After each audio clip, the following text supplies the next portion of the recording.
Ce show dédié pour la guérison complète et rapide de Johan Yohanan Chaim Ben Perla. Bezrat Hashem, dans le cadre de notre rubrique Les Joyaux de la Paracha, Parachat Chaye Sarah. Donc, Sarah apprenant que Yitzhak a fait être égorgé lors de la Kadat Yitzhak, la ligature de Yitzhak, elle meurt. Et dans les premiers versets de la Paracha, on raconte donc comment Abraham Avinu va aller acheter le caveau du Marpella à Hebron de la part des Hittiim, les Hittéens de l'époque, et il leur demande s'il y a bien quelqu'un qui est prêt à lui vendre un tombeau là-bas à Hebron.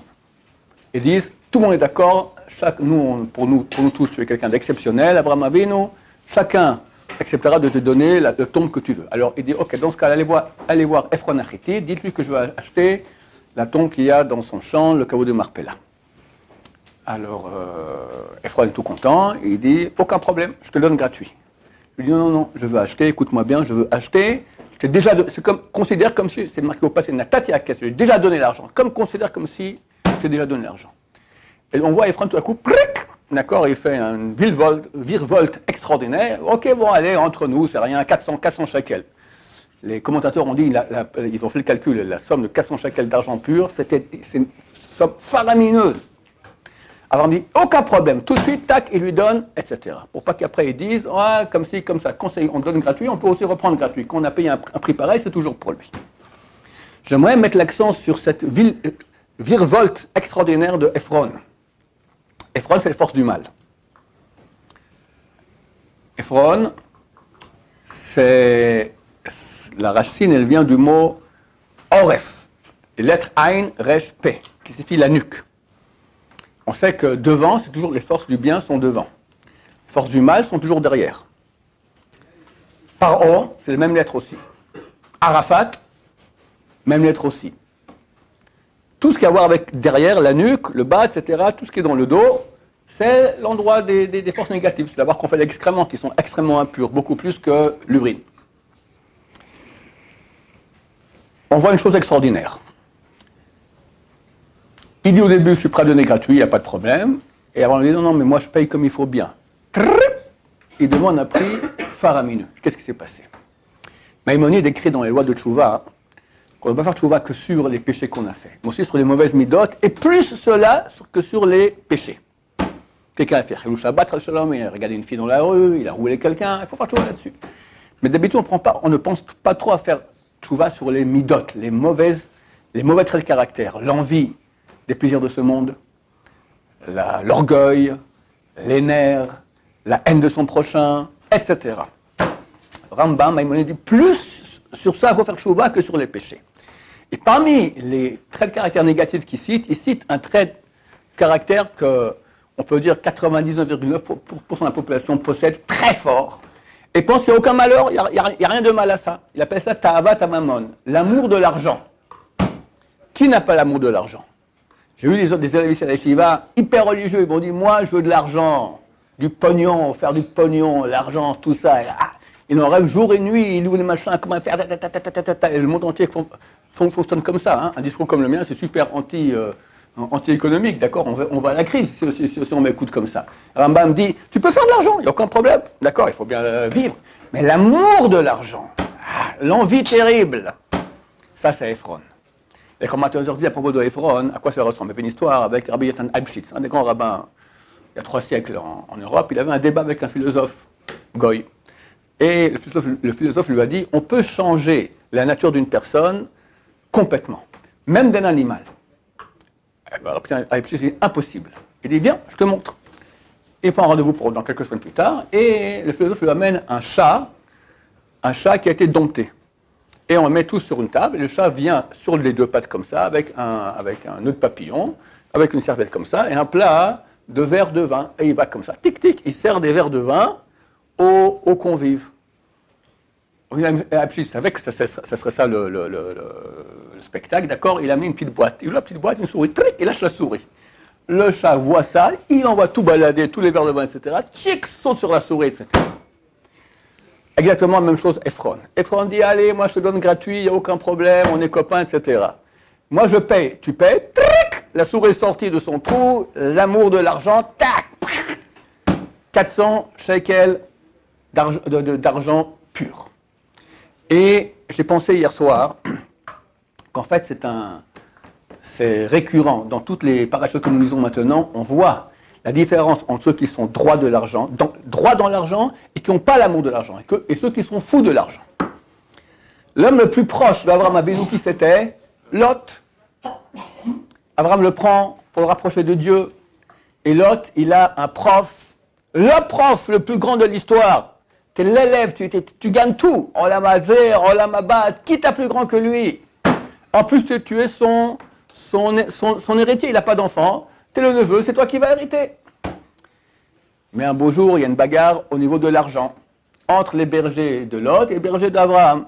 Les bergers de Lot vont manger, font paître leurs animaux dans des champs étrangers. C'est du vol. Mais ils disent, on a un bon argument. Cette terre a été donnée à Abraham. Abraham, il n'a pas de descendants. Son descendant, c'est Lot. Donc, ça lui appartient. Donc, on peut maintenant aller faire paître nos animaux dans les champs de la terre de Canaan, qui va, en fin de compte, appartenir à Lot. Et le texte dit, Vachiti Asba Ares. À l'époque, c'était les Hitéens qui étaient là. Tu n'as pas encore hérité, ça leur appartient. C'est du vol. Dans quelques siècles, ok, ça sera pour nous. En attendant, c'est du vol. Bagarre sur l'argent. Abraham dit, écoute, moi je suis prêt à tout, mais pas à ça. Du vol, terminé. Les gens vont, parce qu'ils se ressemblaient en plus Lot et Abraham, les gens vont dire que c'est moi. Vas-y, dégage. Tu vas à la gauche, je vais à droite. Tu vas à la droite, je vais à gauche. Lot, il voit Sodome. Sodome et Gomorrhe. C'est quoi Sodome et Gomorrhe? L'endroit le plus sale, le plus impur, le plus dépravé de l'humanité. Mais il voit, à l'époque, c'était une vallée pleine de verdure, d'argent, richesse. Il y a des bonnes affaires à faire là-bas. Il dit, ok, je vais là-bas. Et les sages d'Israël ont dit, il a dit, je veux ni d'Abraham, ni de son Dieu. Tu es prêt à cracher sur Abraham et son Dieu, à Dieu ne plaise, pour de l'argent? Et qu'est-ce qui se passe avec lui? Il s'est fait complètement ratatiner, pour finir. En fin de compte, il accouche avec ses deux filles, et le monde entier est au courant. L'archouma, en bon français. Tout ça parce que l'amour de l'argent. On va voir dans la paracha aussi. On a vu dans la paracha avant. On voit qu'Abraham revient de la guerre contre les 4 rois. Les 4 rois ont capturé tout le butin de Sodome et partent. Abraham part avec 318 hommes, Eliezer, hop, font la guerre, il gagne tout, il prend tout le butin et il veut le rendre au roi de Sodome. Au roi de Sodome, je dis, je te le donne. Donne-moi juste les âmes, les personnes, je te donne tout le butin. Épreuve.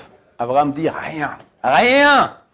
Même pas une lanière, même pas un lacet. Les sages ont dit, grâce à ça, on a eu les lanières des tefilines, cette grande mitzvah. Les lacets, c'est les fils du tzitzit. Je prendrai rien pour pas que tu dises que toi, tu m'as enrichi. Tu prends tout. Abraham, super propre, pas un argent. C'est gratuit, je te le donne. Rien. J'ai pas l'amour de l'argent. Ça vient de Dieu, j'ai pas besoin de toi.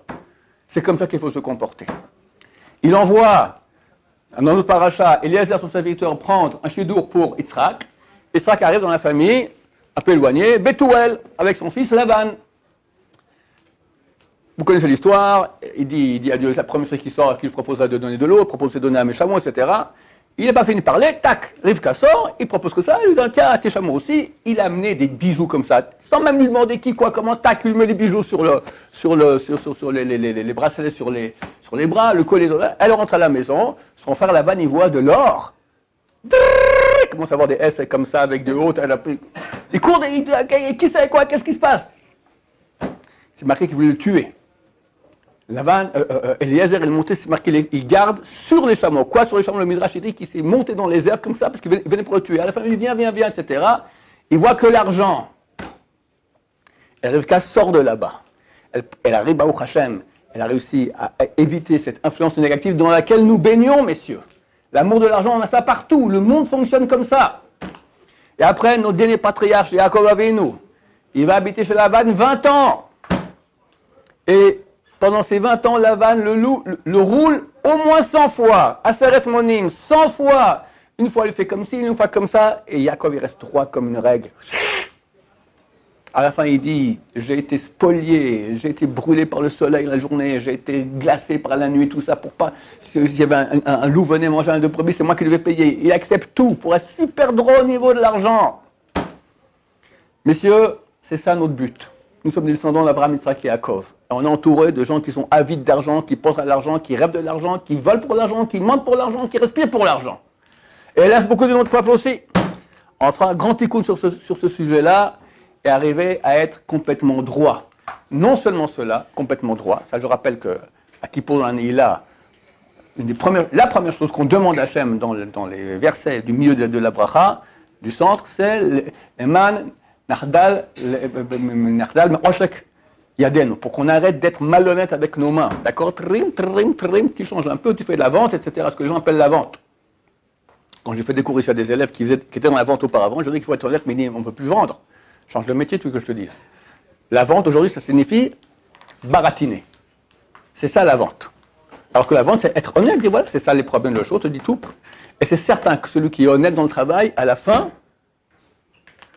il va gagner. J'ai eu un cas cette semaine. J'avais une question personnelle. Je suis allé voir un des grands poskim ici à Rameau, qui s'appelle le Rav Weiss, Osher Weiss. Il me dit c'est pas glatte. C'est une question, c'est pas glatte, c'est pas lisse. On peut autoriser, mais c'est pas lisse. Bon, alors dans ce cas-là, on sera lisse. Et il me dit celui qui est lisse, jamais il perd de cela. Messieurs, celui qui est lisse, celui qui est droit, alors il croit qu'il va perdre. Cette histoire-là va me coûter environ 3000 shekels, d'accord, pour être lisse. Mais j'ai aucun doute que ça reviendra avec les dividendes et tout ce qu'il faut d'Hachem. Hachem, il a un problème, c'est une épreuve. Toute la vie, c'est une épreuve. Tu crois que tu vas gagner en faisant un peu comme ça, tu vas pas être honnête, à la fin, tu te fais avoir, ta vie, elle est ratée, tes enfants sont ratés parce que tu leur fais manger une nourriture qui provient du vol, donc ils poussent, leur chair même, elle est bâtie de vol, et tu as tout raté. Et olam zé, et olam haba. Tu es droit, c'est difficile. Mais après, tu recevras et encore, et encore, et encore. Comme disait toujours Rav Steinman, il a dit, vous connaissez le verset, Nar haïti gamzakanti, j'étais jeune et j'ai vieilli. Que dit la suite du verset? Le ratisek nezab, je n'ai pas vu un sadique qui était abandonné. Lui disait autrement, il disait, j'étais jeune et j'ai vieilli, j'ai jamais vu quelqu'un qui cède et qui perd. Cède. Cède, C-E-D-E. Jamais tu perdras par cela. Tu crois que tu perds au début. Mais après, tu reçois et tu reçois Bezrat Hashem. On est descendant de ces grands patriarches, Abraham, Yitzhak, Yaakov, qui étaient tellement droits. Première chose. Deuxièmement, ils n'avaient pas l'amour de l'argent, ils avaient la haine de l'argent. Il faut, ok, il faut travailler, il faut machin. Mais pas aimer l'argent, pas aimer l'argent. Le mot argent en hébreu, on dit, vient du mot, c'est quoi en hébreu? Kesef. Kesef, nirsof, ça veut dire c'est tentant. C'est le seul mot en hébreu dont la racine signifie tentant. Pas les bonbons, pas les bonnes femmes, l'argent. Parce que quand tu as l'argent, tu as tout. Et les bonbons, et les bonnes femmes, et le kavod, et tout ça. Tout ce que nous disons qui est faux, il faut cela, mais quand c'est de façon droite, de façon régulée, de façon honnête. Bezrat Hashem, que Dieu nous bénisse, qu'on arrive à être droit, c'est un grand travail durant la vie, et arriver à enlever de notre cœur l'amour de l'argent. Baruch Adonai, l'olam, amen va amen.